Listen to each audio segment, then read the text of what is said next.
मित्रों, ये रुद्र संहिता का सती खंड अध्याय 6 है। ब्रह्मा जी कहते हैं, मेरे पुत्रों में श्रेष्ठ महाप्रज्ञा नारद, तपस्या के नियम का उपदेश दे। जब वशिष्ठ जी अपने घर चले गए तब तप के उस विधान को समझकर संध्या मन ही मन बहुत प्रसन्न हुई। फिर तो वो सानंद मन से तपस्विनी के योग्य वेश बनाकर बृहल्लोहित सरोवर के तट पर ही तपस्या करने लगी। वशिष्ठ जी ने तपस्या के लिए जिस मंत्र को साधन बताया था, उसी से उत्तम भक्ति भाव साथ वो भगवान शंकर की आराधना करने लगी। उसने भगवान शिव में अपने चित्त को लगा दिया और एकाग्र मन से वो बड़ी भारी तपस्या करने लगी। उस तपस्या में लगी हुई उसके 4 युग व्यतीत हो गए। तब भगवान शिव उसकी तपस्या से संतुष्ट हो बड़े प्रसन्न हुए तथा बाहर भीतर और आकाश में अपने स्वरूप का दर्शन कराकर जिस रूप का वह चिंतन करती थी, उसी रूप से उसकी आंखों के सामने प्रकट हो गए। उसने मन से जिनका चिंतन किया था, उन्हीं प्रभु शंकर को सामने खड़ा देख वह अत्यंत आनंद में निमग्न हो गई। भगवान का मुखारविंद बड़ा प्रसन्न दिखाई देता था। उनके स्वरूप से शांति बरस रही थी। वह सहसा भयभीत हो सोचने लगी कि मैं भगवान हर से क्या कहूँ, किस तरह उनकी स्तुति करूँ। इसी चिंता में पड़कर उसने अपने दोनों नेत्र बंद कर लिए। नेत्र बंद कर लेने पर भगवान शिव ने उसके हृदय में प्रवेश करके उसे दिव्य ज्ञान दिया, दिव्य वाणी और दिव्य दृष्टि प्रदान की। जब उसे दिव्य ज्ञान, दिव्य दृष्टि और दिव्य वाणी प्राप्त हो गई, तब वह कठिनाई से ज्ञात होने वाले जगदीश्वर शिव को प्रत्यक्ष देखकर उनको प्रणाम करने लगी। संध्या बोली, जो निराकार और परम ज्ञान गम्य है, जो न तो स्थूल है न सूक्ष्म है और न उच्च ही है, तथा जिनके स्वरूप का योगी जन हृदय के भीतर चिंतन करते हैं, उन्हीं लोकस्त्रता आप भगवान शिव को नमस्कार है। जिन्हें सर्व कहते हैं, शांत स्वरूप, निर्मल, निर्विकार और ज्ञान गम्य हैं, जो अपने ही प्रकाश में स्थित हो प्रकाशित होते हैं, जिनमें विकार का अत्यंत अभाव है, जो आकाश मार्ग की भांति निर्गुण निराकार बताए गए हैं तथा जिनका रूप अज्ञान अंधकारकार मार्ग से सर्वदा परे हैं, उन नित्य प्रसन्न आप भगवान शिव को मैं प्रणाम करती हूँ। जिनका रूप एक, अद्वितीय, शुद्ध, बिना माया के प्रकाशमान, सच्चिदानंदमय, सहज, निर्विकार, नित्यानंदमय, सत्य ऐश्वर्य से युक्त, प्रसन्न और माता लक्ष्मी को देने वाला है, आप भगवान शिव को नमस्कार है। जिनके स्वरूप की ज्ञान रूप से ही उद्भावना की जा सकती है, जो जगत से सर्वथा भिन्न है एवं सत्य प्रधान, ध्यान के योग्य, आत्म स्वरूप, सारभूत, सबको पार लगाने वाले तथा पवित्र वस्तुओं में भी परम पवित्र हैं, उन्हें आप महेश्वर को मेरा नमस्कार है। आपका जो स्वरूप शुद्ध, मनोहर, रत्न में आभूषणों से विभूषित तथा कर्पूर के समान गौर वर्ण है, जिसने अपने हाथों में वर, अभय, शूल और मुंड धारण कर रखा है, उस दिव्य चिन्मय सगुण साकार विग्रह से सुशोभित आप योग युक्त भगवान शिव को नमस्कार है। आकाश, पृथ्वी, दिशाएं, जल, तेज और काल, ये जिनके रूप हैं, उन आप परमेश्वर को नमस्कार है। प्रधान, प्रकृति और पुरुष जिनके शरीर रूप से प्रकट हुए हैं, अर्थात वे दोनों जिनके शरीर हैं, इसलिए जिनका यथार्थ रूप अव्यक्त बुद्धि आदि से परे है, उन भगवान शंकर को बारंबार नमस्कार है। जो ब्रह्मा होकर जगत की सृष्टि करते हैं, जो विष्णु होकर जगत का पालन करते हैं तथा जो रुद्र होकर अंत में इस सृष्टि का संहार करेंगे, भगवान सदाशिव को बारंबार नमस्कार है। जो कारण के भी कारण हैं, दिव्य अमृत रूप ज्ञान तथा अनिमा आदि ऐश्वर्य प्रदान करने वाले हैं, समस्त लोकांतरों का वैभव देने वाले हैं, स्वयं प्रकाश रूप हैं तथा प्रकृति से भी परे हैं, उन परमेश्वर शिव को नमस्कार है, नमस्कार है। यह जगत जिनसे भिन्न नहीं कहा जाता, जिनके चरणों से पृथ्वी तथा अन्य अंगों से संपूर्ण दिशाएं, सूर्य, चंद्रमा, कामदेव एवं अन्य देवता प्रकट हुए हैं और जिनकी नाभि से अंतरिक्ष का आविर्भाव हुआ है, उन्हीं आप भगवान शंभु को मेरा नमस्कार है।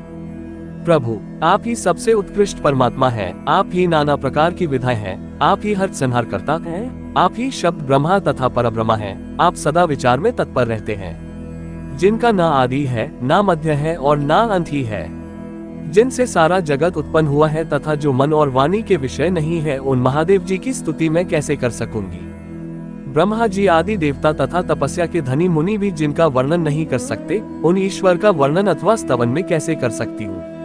प्रभु, आप निर्गुण हैं, मैं मूढ़ स्त्री आपके गुणों को कैसे जान सकती हूँ। आपका रूप तो ऐसा है जिसे इंद्र सहित संपूर्ण देवता और असुर भी नहीं जानते हैं। महेश्वर, आपको नमस्कार है, तपो में आपको नमस्कार है। देवेश्वर शंभु, मुझ पर प्रसन्न होइए, आपको बारंबार मेरा नमस्कार है।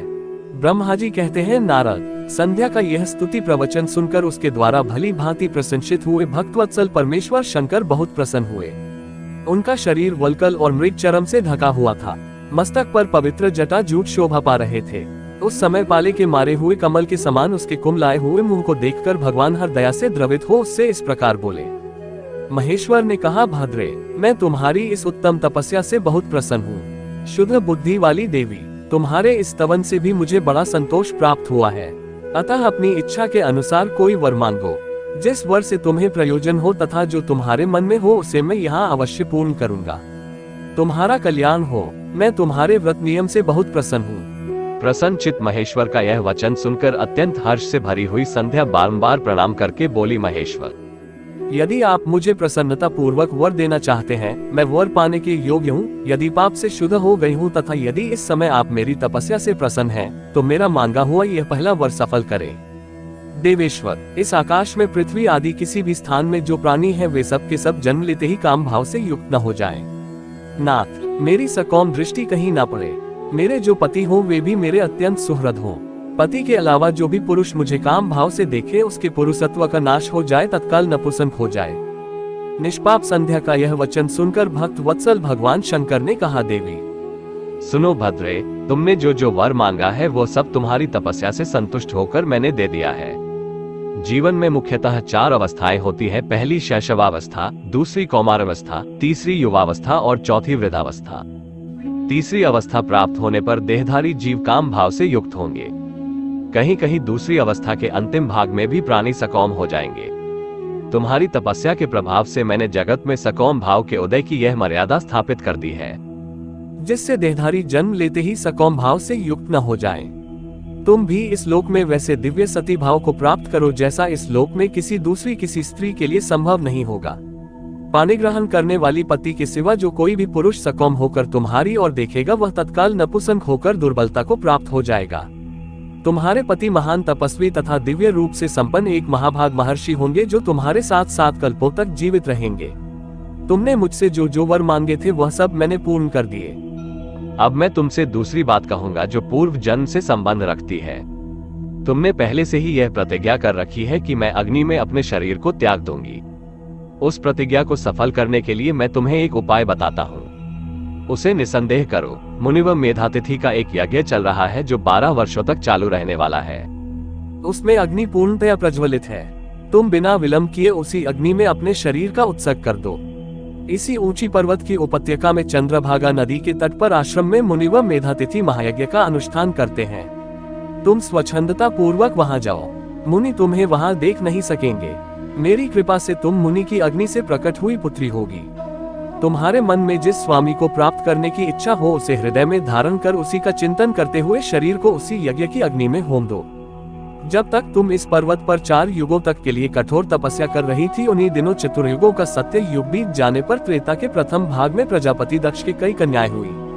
उन्होंने अपनी उन सुशीला कन्याओं का यथा योग्य वरों के साथ विवाह कर दिया। 27 कन्याओं का विवाह उन्होंने चंद्रमा के साथ किया। चंद्रमा अपनी अन्य सब पत्नियों को छोड़कर केवल रोहिणी से प्रेम करने लगे। इसके कारण क्रोध से भरे हुए दक्ष ने जब चंद्रमा को श्राप दे दिया, देवता तुम्हारे पास आए परंतु संध्या तुम्हारा मन तो मुझ में लगा हुआ था, अतः तुमने ब्रह्मा जी के साथ आए हुए उन्हें देवताओं पर दृष्टिपात ही नहीं किया। तब ब्रह्मा जी ने आकाश की ओर देखकर और चंद्रमा पुनः अपने स्वरूप को प्राप्त करे ये उद्देश्य रखकर उन्हें शाप से छुड़ाने के लिए एक नदी की सृष्टि की जो चंद्रभागा नदी के नाम से विख्यात हुई। चंद्रभागा के प्रादुर्भाव काल में ही मेधातिथि यहाँ उपस्थित हुए थे। तपस्या के द्वारा उनकी समानता करने वाला न तो कोई हुआ है और न ही है और न होगा। उन महर्षि ने महान विधि विधान के साथ दीर्घकाल तक चलने वाले ज्योतिष्ठाम नामक यज्ञ का आरंभ किया है। अग्निदेव पूर्ण रूप से प्रचलित हो रहे हैं। उसी आग में तुम अपने शरीर को डाल दो और परम पवित्र हो जाओ। ऐसा करने से इस समय तुम्हारी वह प्रतिज्ञा पूर्ण हो जाएगी। इस प्रकार संध्या को उसके हित का उपदेश देकर देवेश्वर भगवान शिव वही अंतर्ध्यान हो गए। ओम नमः शिवाय। अगर आपको हमारी कथा अच्छा लगा तो इसे अपनी प्रिय जनों को शेयर करें। हमारा चैनल श्री पपेश को सब्सक्राइब करें। धन्यवाद।